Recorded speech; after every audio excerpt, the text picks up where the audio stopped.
சின்சியராக பண்ண ஆரம்பித்தேன்.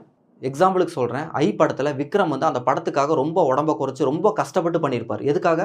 அவரோட இண்டஸ்ட்ரியில் மேலே வரணும், இன்கம் நிறையா கிடைக்கும், அவர் வந்து பெரிய ஆள் ஆகணும் அப்படின்னு சொல்லிட்டு அவர் கஷ்டப்படுறாரு. அதே மாதிரி தான் என்னோட இண்டஸ்ட்ரி டைரக்ட் செல்லிங். நான் இதில் எப்படியாவது மேலே வரணுங்கிறதுக்காக நான் ரொம்ப கஷ்டப்பட்டேன். ஃபஸ்ட்டு 6 மந்த்ஸ்லாம் அவ்வளோ கஷ்டப்பட்டு நான் ஒர்க் பண்ணேன். இப்படி கஷ்டப்பட்டு பண்ணதுனால டைரக்ட் செல்லிங்கில் எனக்கு கிடைச்ச ரிசல்ட் பார்த்தீங்கன்னா 6வது மாதம் இன்கம் 1,00,000 நான் கிராஸ் பண்ணிட்டேன். அதாவது படித்து முடிச்சுட்டு வேலைக்கு வரும்போது மாதம் 8,000 சம்பளத்தில் ஜாயின் பண்ணி அது வருஷம் கொஞ்சம் கொஞ்சமாக இன்க்ரீஸ் ஆகி 40,000 தொடுறதுக்கு 8லேருந்து 9 வருஷம் ஆச்சு. ஆனால் இந்த டைரக்ட் செல்லிங்கில் என்னோட 6வது மாதம் இன்கமே 1,00,000 நான் கிராஸ் பண்ணிட்டேன். நான் டைரக்ட் செல்லிங்கில் 1 இயர் கிராஸ் பண்ணும்போது 12வது மாதத்தை கிராஸ் பண்ணும்போது என்னோட ஆவரேஜ் இன்கம் 4லேருந்து 5 லட்ச ரூபாயை நான் தாண்டிட்டேன். நான் மாசமான லோன் கட்டிக்கிட்டு இஎம்ஐ கட்டிக்கிட்டு லோன்னு கடந்துட்டு இருந்த நான் இப்போ நான் மாசமான ஜிஎஸ்டி கட்டுற அளவுக்கு என்னோட லைஃபே வந்து வித்தின் 1 இயரில் பெரிய லெவலில் மாறிடுச்சு. இப்போ நான் கடந்த 3 வருஷமாக என்னோட ஆவரேஜ் இன்கம் பார்த்தீங்கன்னா 8லேருந்து 10 லட்ச ரூபா. என்னோட சக்ஸஸ் ஸ்டோரியை பற்றி